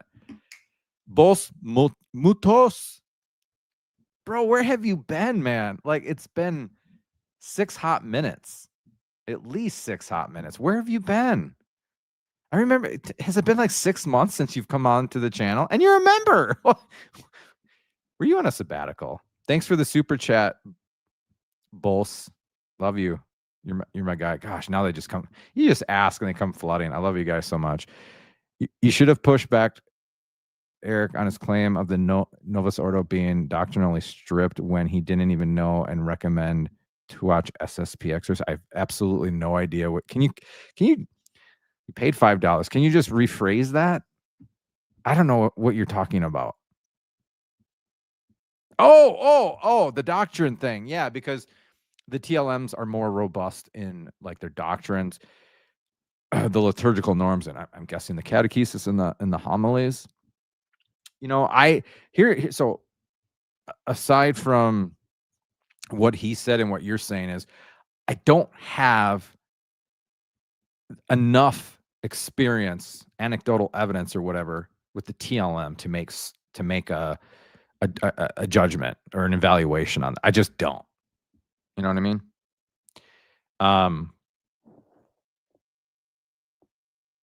Yeah, I just don't. Sorry. I'm sorry. I don't know. So I wouldn't even know how I would push back.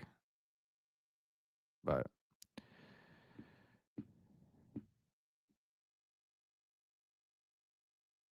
what?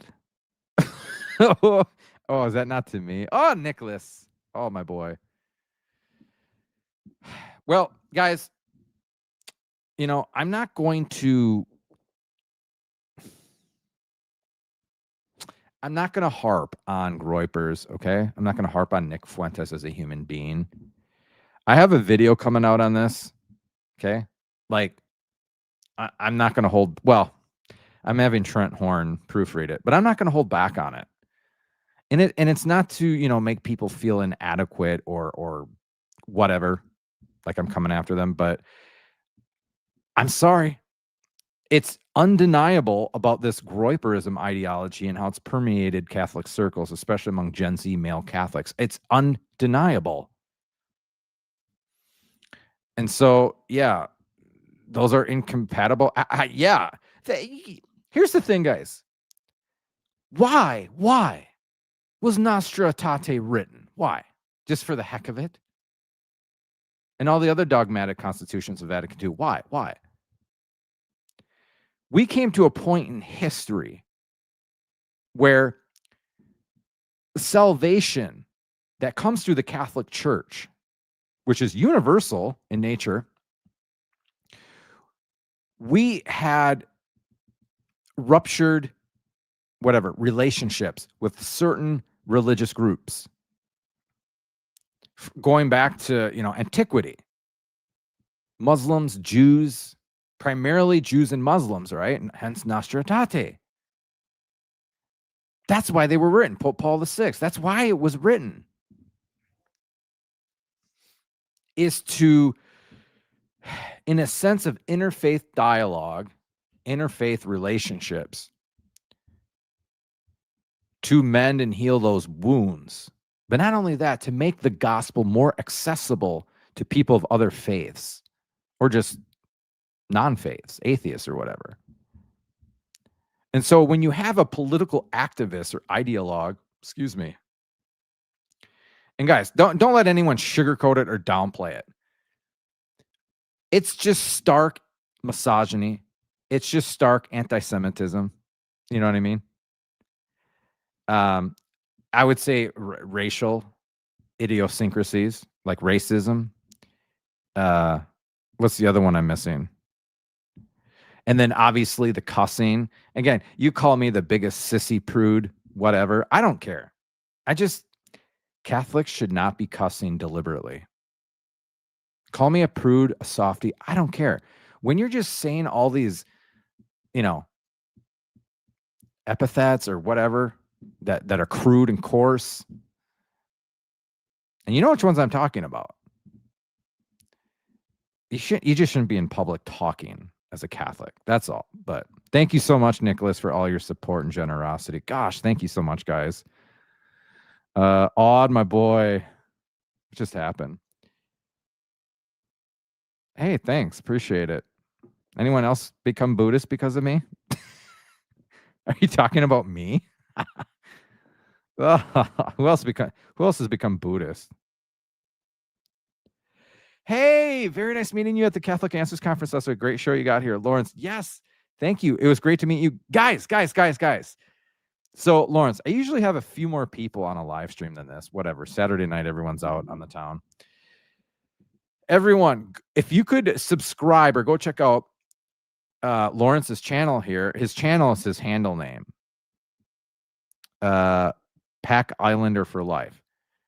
He's got some amazing footage of the debates between like Dr. Robert Sungenis and James White. Oh, stuff that I think you can only get on his channel, if I'm not mistaken. So go subscribe to his channel, support him. He's our Catholic brother. And yeah, it was super good meeting you too, buddy. Thank you so much for the super chat and your support. I hope to see you back again on the channels and stuff. Can't drink beer, bub. Focus on my vocation. Still have a lot to learn about the church. I see. Oh, nice. Yeah. What have you progressed in your discernment for your vocation? A Buddhist denomination trains. Dude, Odd's one of the top 5 funniest people on my channel. FR, baby. The fact that you're upset about a Japanese cartoon while you hate Jews is crazy. Wait, what? Oh, you're talking about Nick Fuentes? Why is he upset at a Japanese cartoon? I don't know anything about this. You're going to have to give me a little more context, but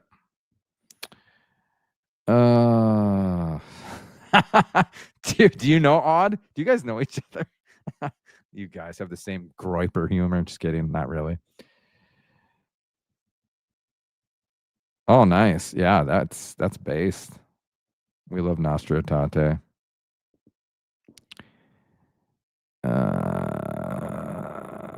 I got a little bromance between Odd and Vatican II.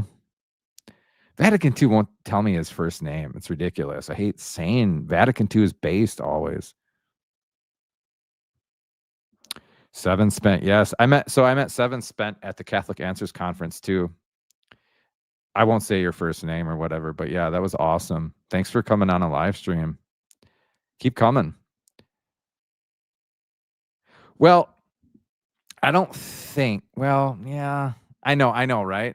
I think it'll be subtle and discreet in terms of, the language that I use and what I really disclose or whatever. But you're absolutely right. You're absolutely right. I do know Trent Horn made a video on simping. Do you guys know what simping is? I'm a boomer. I'm not a boomer, but I'm a boomer. You know, when guys just desperately try too hard. Oh my gosh, that's been around since the Adam and Eve. Like when I was in my 20s and my late teens, the one thing I could not stand, it's just so repulsive and reprehensible to me, is when guys try too hard, like with women. It's the biggest turnoff. Like, does that really work? Anyway, I'm sorry. But Trent Horn made a video on that. And well, there was an article on simping and Nick Fuentes or whatever. And yeah, Nick went after Trent Horn. And then all those groypers went after him too. But I don't know.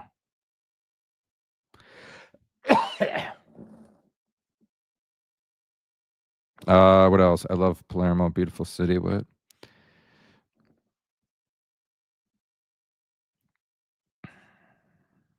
Hey, look who's here. Humana Vitae. How to take other. I think you hit the @ symbol and then type their name, and then it should populate or whatever. Oh my gosh, I'm so far behind. Okay, guys, I'm so far behind. Hold on. If you want me to read your comment or question, super chats are the way to go.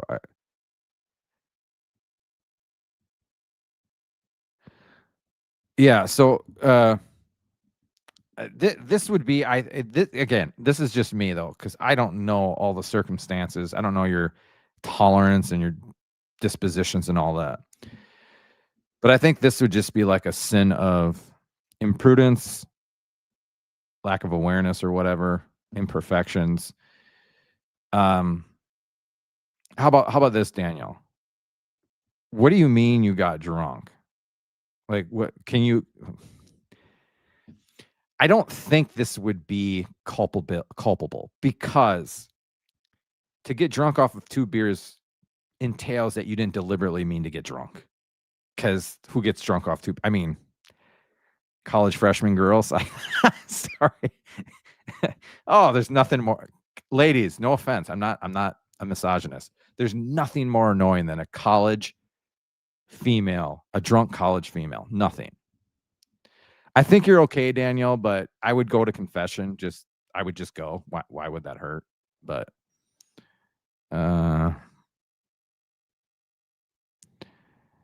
Junopolis, are you a follower of the guy that we were talking about? Yeah, full consent. I'm sorry, deliberate consent and full knowledge. I don't think 2 beers, even if you did get really whatever, I don't think that would be culpability. That's just me. Okay, we love Odd Nestorian. We do love Odd Nestorian. Hey, it looks like the test went through. Are you on your phone or your laptop? Man, look at this chat just going. Love it.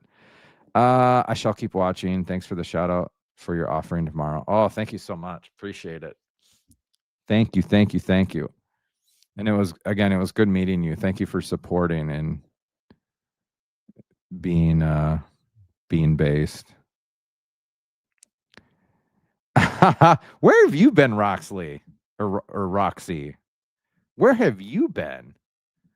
It's just crazy when you do live streams, you'll get these people that will come kind of regularly or frequently, and then they just drop off the face of the earth for months, and then all of a sudden, hey, I'm here. How does that work? I don't understand. What's going on here? Okay, you guys are just talking Sputnik. Gosh. Bro.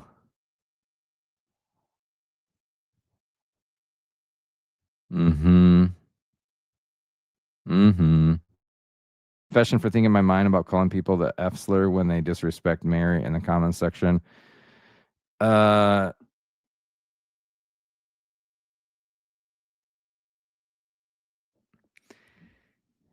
Well, I mean, cussing is venial. Even if it's deliberate, it's venial. And again, I don't know your disposition and I don't know what's going on in your head. I don't know what kind of temperament you have, but to me, that sounds like not deliberate. It's almost just like heat of passion. Someone makes you really angry and you're just like, oh, F. You know what I mean? That's just me though. But again, like, here's the thing. Don't be scrupulous about it. Make a perfect act of contrition. Just like you asking this to me, I would make a perfect act of contrition, or just an act of contrition. I can't know if it's perfect, right? And then yeah, just don't feel like you have to go to confession like first thing tomorrow morning at 5 a.m., but go when you can, you know. That's just me though.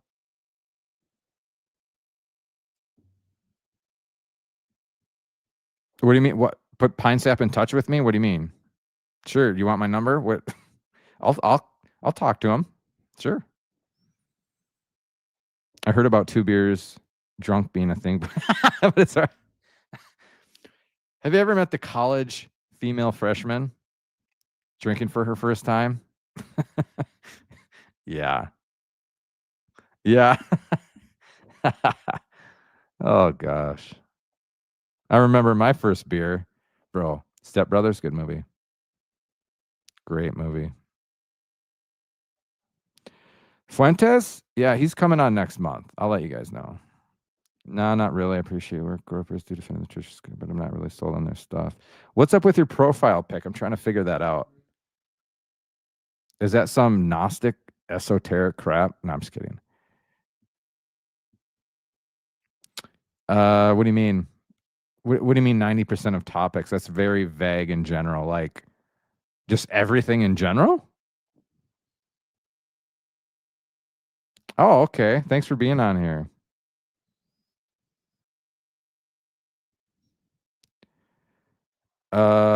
Would he even want to come onto my channel?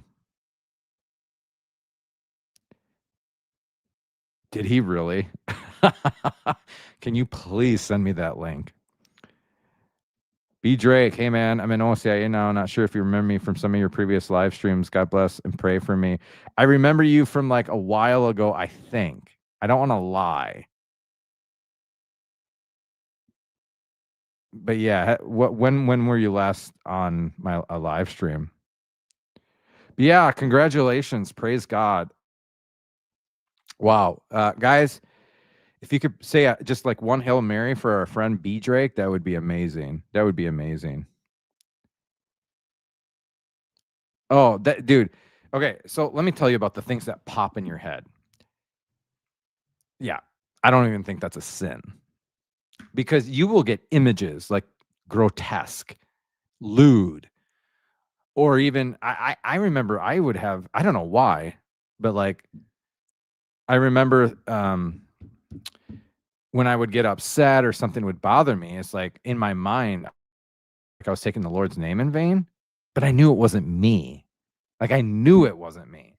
And I would say Hail Mary. I would just, you know, because, you know, consent or no consent, I'll say it anyways. It's a good opportunity, right? But yeah, I knew I was never saying it. So I think that's a way that the devil will sow scrupulosity in your head. You know what I mean? Oh my gosh. And even if it's not a real temptation of like the devil, it could still be concupiscence. So concupiscence is just being inflamed, and you're going to be like, oh my gosh, you know, I'm not going to give you examples, but there could be some like nasty examples that come into your head, and they're, you know, you're like, a scrupulous person would be like, holy cow, I'm going to confession in 30 minutes. But no, just say Hail Mary and get on with the life. Bring Sappy on stream, Eric. I've been asking for a minute. Okay. Someone hook it up or help me. I don't know. I'll pretty much have anyone on here if it's, you know, cordial and constructive. And I'm in the Society of St. Paul VI. Mm-hmm. I think he's my favorite pope. So you know what I've been doing lately, guys? I got to go here pretty soon, but you know what I've been doing lately? And I'm kind of obsessed with it. It's really weird. Reading papal encyclicals. Like for the past 80, like 60 to 80 years. Yeah, I've read like 5 or 6 of them now. I'm really getting into it. Really getting into it. Yeah, so speaking of Pope St. Paul VI, Populorum Progressio right here. I'm reading that because I just got done reading Caritas in Veritate by Pope Benedict XVI. And all he does is quote this encyclical by Pope St. Paul VI. It's like literally. So yeah. Boy, the viewers are really... What is this 6-7 crap? Can someone please tell me what that means? Please. Yeah. Yeah, I can see that. That's not a bad idea. I don't know. When I want to get all the context, like all the historical context, just everything. And I don't want to miss, like, I highlight good points too in here. So I don't want to miss anything. What is 6-7? I'll 6-7 your face. What is that mean? What does that mean? It's a bunch of poo.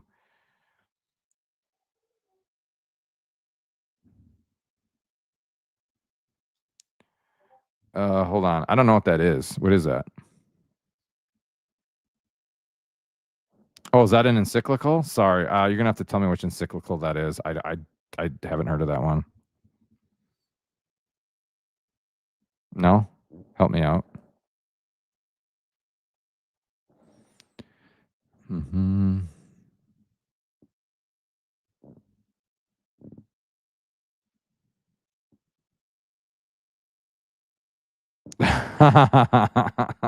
Expect to get punched. Hey. I mean, hey.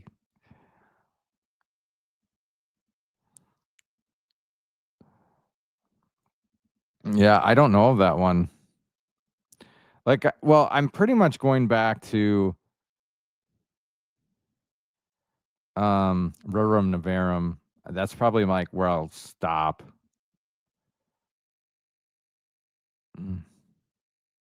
Pope Leo the 13th or whatever. All right, guys, anything else? I'm gonna have to get going here. It's getting pretty late. Saturday night, 10:26. Guys, for real though, Mike Pantilli is your guy. Check out his stuff. He's just such a good dude. I'm glad I got in touch with him. Here, let me just do this.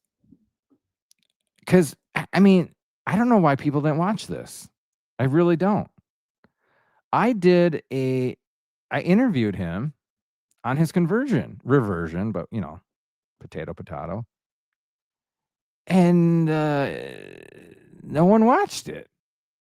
I mean, a few, like, guys, my interviews, they get like 35,000 views. And then probably my best one with Mike Pantilli, 800?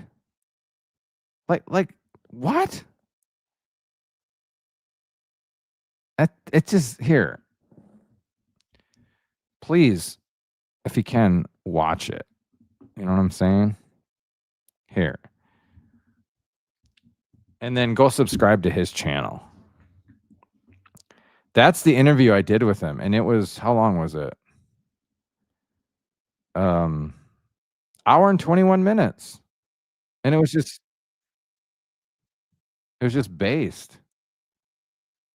Super based. Just like your face.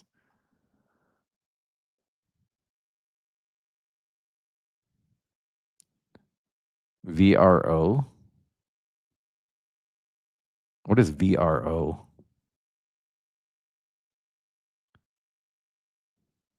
Who's Tim? Tim Gordon? Who's Tim? That's the only Tim I know, I think.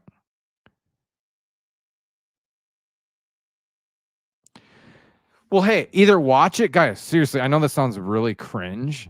It's just sad because I want other people to watch it. It's not, you know, in a sense, okay, whatever. It only got 800 views.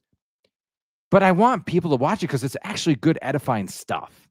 It's not just like a a video I whipped together and I just want to make a buck or something. Like, people would actually benefit from watching this. So if you can't actually watch the whole thing, click on it and let it play out right before you go to bed. Just let it play out. That'll help the algorithm, and then it'll push it out to more people, and hopefully it'll go viral, and we can have a party. You know, a big old party. Oh, do you guys? Hey, I got to show you this hilarious X comment about Pope Francis, Pope Leo blessing that block of ice. Hold on. It's so good. There's Mike. Hey, Mike. I hope you're sleeping. Check this out. Can you see that? The Art of Purpose. He says, I don't understand everyone losing their minds over Pope Leo blessing ice. My priest blessed our kitchen countertops last month. Some of you have never had your kitchen countertops blessed, and it shows. Guys, I need 5 more super chats, and then I'm out of here. Thanks. Love you. All right. Let's see what else. There's some good ones.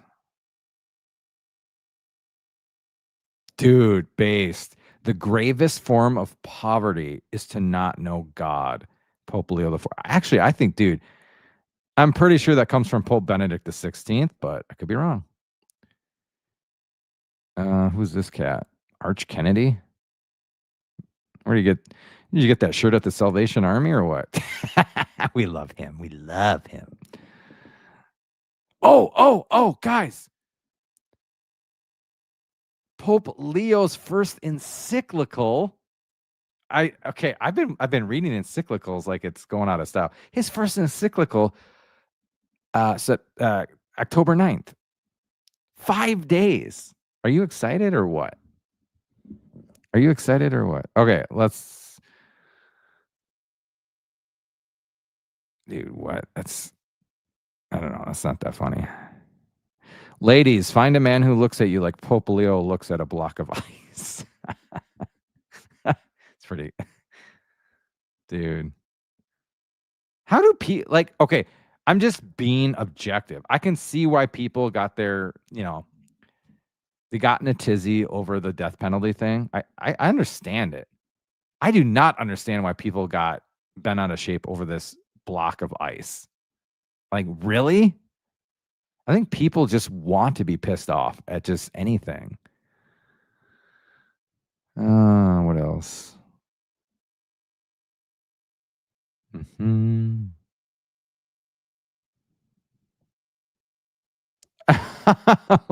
As someone look at this. I was just saying this.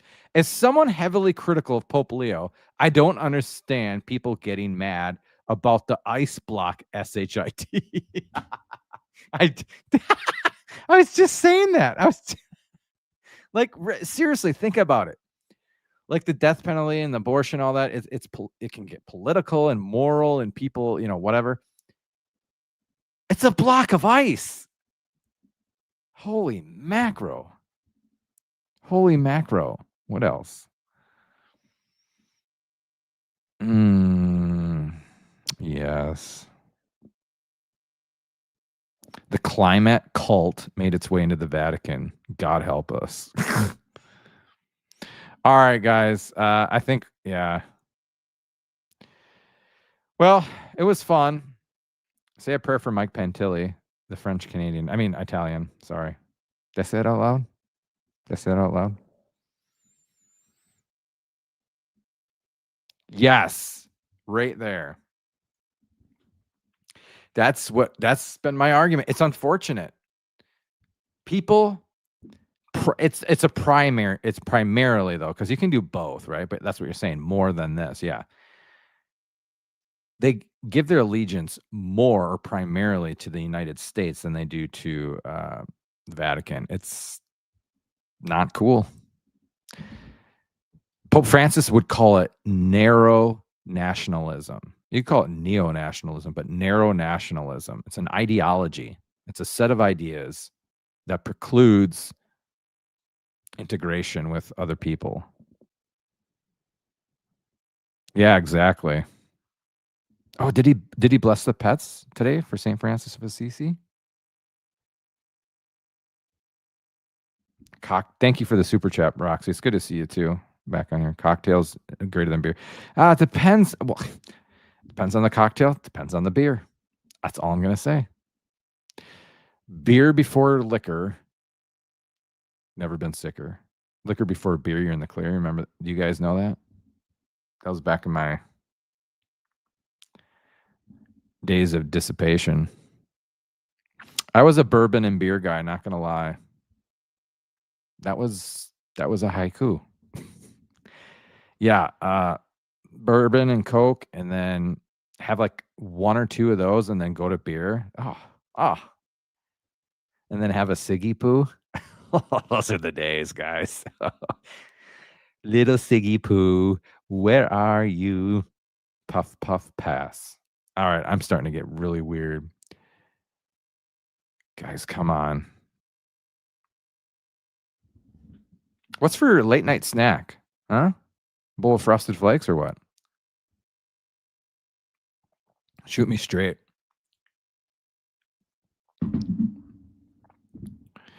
All right, I'm for real gonna go though. Thank you. So again, thank you. I'm just gonna go through the super chats again because you have no idea how much these mean to me. I mean, it's my livelihood. Daniel, thank you so much. Love you. Bos Mutus, thank you so much for the $20. Love you, man. Vatican 2, thank you. Love you for the 5. Nick, you're the best. You're the winner. $50, man. Thank you so much. Love you too. And you're a member. I thought, it's like the double, like I'm a member, but here's some more money. Thank you, Nicholas. And guys, you can become a member for $5 a month, 16 cents a day, and you get access to stuff you would never see even on the black market. Thanks, Odd. You're my man. And yeah, Lawrence, so good. I love it. I love seeing new faces and good Catholic people. I love it. It just makes my day. So thank you, Lawrence. Who's Daniel? No, I'm just kidding. Thanks again, Daniel. 7 spent. Oh, hold on. Thank you so much. And yes, thank you for watching. B. Drake, prayers, my buddy. Vatican 2 again. Roxy, thank you. Crash Out Cannon. Am I right? That's funny. Am I right? That's pretty good. Am I right? That's funny, dude. Wait, what is this? Hold on, what just happened? Thank you, boss. Boss. For the dollar.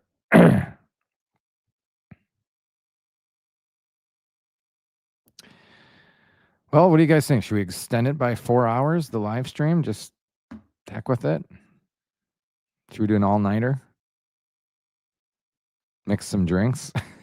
Just talk stupid, look smart?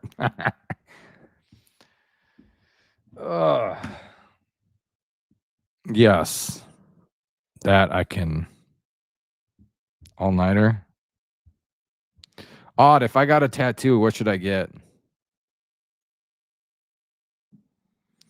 Odd, if I get a tattoo, what and where on my body?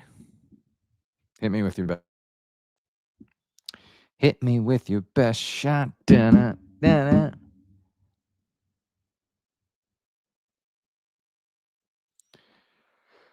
Oh, guys, I'm tired. I'm really tired.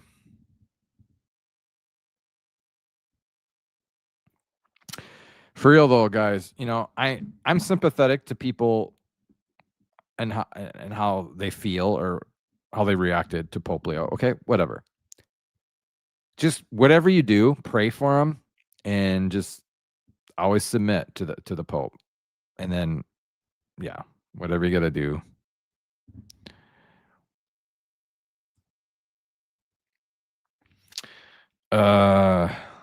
Inner part of the forearm. What do you mean detailed? Yeah, I never got into tattoos. My friends and brothers, even my parents got tattoos. I never could. To me, it's too permanent. Like I just know I would regret it someday. Maybe it'd be cool for a week. One of my brothers, dude, it looks like he has just prison tats all over his body, and we just make fun of him. And he's like, "Yeah, why did I get these?" Think about all that money and the pain, and then just, oh, you can't get rid of them. Yes. Teardrop under the eye. You know, we all know what the teardrop under the eye means. Have you ever been out in public and you ran into someone with a teardrop or two under their eyes, and you're like, did this guy like whack a few people? Like, yeah, you're in church and this dude has two teardrops on his eyes. I'm like, ugh. Yikes. That's yikes. I have 0 tattoos as well. Big fat 0. Yeah. You avoid eye contact. That's trippy.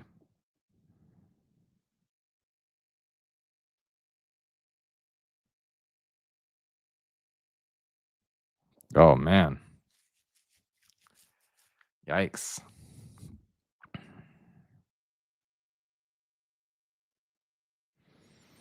Let's go shopping. I'm 42 years old. So what is that? What does that mean? What does it mean? So, guys, tattoos, right? It's like, the whole the $1 million question. Well, is it a sin? Now, I think if you do it excessively, inordinately, yeah, it can be a sin, because it desecration of the temple of the Holy Spirit, right? Your body's a holy temple of the Holy Spirit. I mean, if you're just littered with tattoos, that could get pretty naughty pretty fast.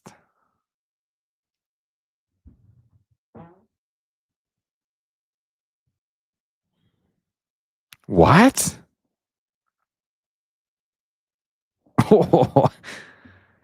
Oh, what? I feel like this is a trick question. What is 45 plus 45? It's got to be a trick question. 90-degree angle? I don't know.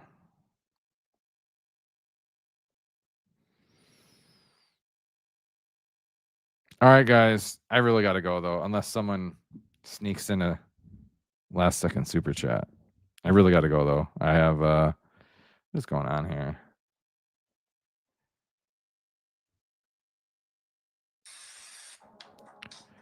Dude, no.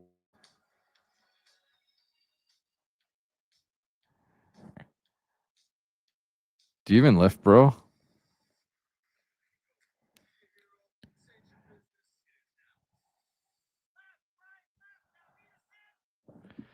right, guys. I know I was gonna go before. Thank you. Like this stream if you can do so kindly. Just it'll get out there to more people. Again, thank you so much for your support. You have no idea. I'm so grateful for you guys just watching, for clicking, for the super chats, all of it. Just makes my day. So I love all of you guys, all of my members. And for those guys that aren't members yet, guys, come on, let's build the membership, right? Huh? $5 a month. But anyways, I really do appreciate it. Monday. Okay, how about this? We'll play a little game and then I gotta go. Guess who I'm having on Monday. So this upcoming Monday in 2 days, right? What's today? At 7 p.m. Central Time. Live. I'm having a guest on. Who is it? Come on. Take a guess. Come on. What are you guys talking about? Not Trent Horn. He would not. He would collaborate if I asked him, like, hey, would you want to do a video with me? He would. Live? No, not happening. Not Wrinkles. It's not Crash Cannon. Iron Inquisitor. He's in the seminary, man. He's winner, chicken dinner right there. So this is the last thing, and then I really got to go, okay? So you know how he made that video on the contradictions in Catholicism? I forget how many there were, whatever. I haven't actually watched the entire video, but I'm like, everybody and their mom is going to react to this, and everybody and their mom did. Like literally everyone just. And I'm like, you know what? I'm gonna have his name's Richard. I'm gonna have Richard on, and we're gonna just talk. We're gonna hash this out. You know what I mean? But there's some other things that I want to talk to him about because he's had some bad experience with some bad Catholics online. Yeah. Yeah, collaborate in the sense that it's not live. I mean, you could say I'm collaborating with him live too, but yeah, pre-recorded. I've done one video with him months ago. If you want to check it out on my channel, it's called like the dark world of YouTube, or I don't know, it's something weird, but yeah, I want to talk to him. So guys, come. Oh yeah, that's right. Oh, I forgot. Okay, so I forgot about that. So okay, technically he would then. Well, maybe I misspoke. I know that he just doesn't like to go live on his own channel. So maybe maybe I should get him live on my channel. Ash Mays, you're late. You owe me about. See, we started almost 2 hours ago, so that's about $20 worth of super chats that you owe. You're so late, bro. I love your beard. I just want to swim in it. I just want to do backstrokes in your beard. Like in a platonic way, right? We're all married. It's all good. Wait, what? When did he go on? You mean that? When? When did he go on? What? Like recently or a while ago? Bro, based. No, Redeem Zoomer. I'm going live with him on Monday. Good, Dexter. How are you? Good to see you.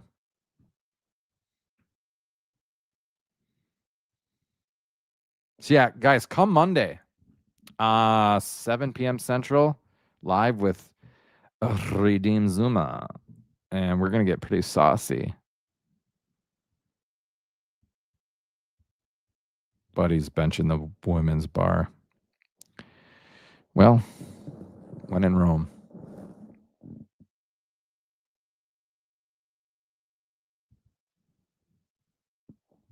Well, to be honest with you, that's what we're gonna. Yeah, you should come on Monday. I mean, do you guys want me to talk a little bit about that Church of England thing? Or you mean me and Redeem Zoomer? Really? Wow. That's an eclectic duo. Oh gosh. Nice. Dude, can you send me that? I want to watch that actually. I did see a little bit of Redeem Zoomer and Luigi's debate. But dude, the driven dad. Adapted to meet Father Chris. Ooh, wow. Dude, that's dope. I'm not gonna lie. That's sweet. Chris Alar's. We love Chris Alar for sure. Yeah. I'd love to meet that guy. They like over nuance it. I don't know. Like I feel like I get in the twilight zone when I talk about these things with some reformed Protestants.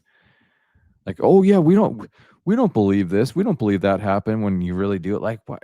Just it's frustrating.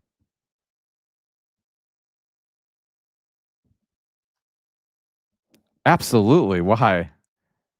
Are you just saying that out of curiosity, or what? Are you thinking like you could? Well, there's gosh, what's his name? Javier, Just a Catholic, and our Redeem Zoomer are gonna debate on, I think, ecclesiology or the Pope. And they're gonna try to do it in person. But if they can't do it, they're gonna do it on my channel. They both said they would. So, but who knows? I would love though if Trent Horn and RZ, dude, they would not debate each other. It would be a discussion. They're just they're not like that when it comes to those two.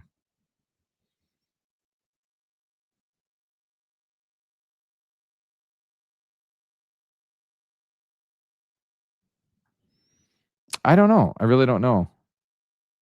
Yeah, I really don't know. Every conversation with ours ends up being defense for. Yeah, in a sense. All right, guys, I really have to go. Gosh, I was hoping to get maybe one member, just one flipping member, but whatever. Yeah, Indians don't eat cows. Dude, just close your mouth.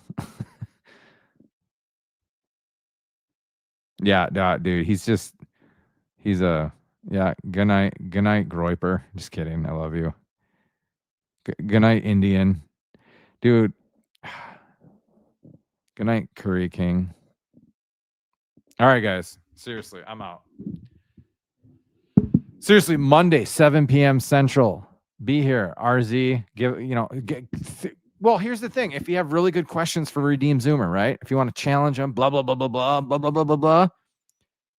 Come Monday night, 7 p.m. Okay? I'll see you there. Love you guys. Praise be Jesus and Mary.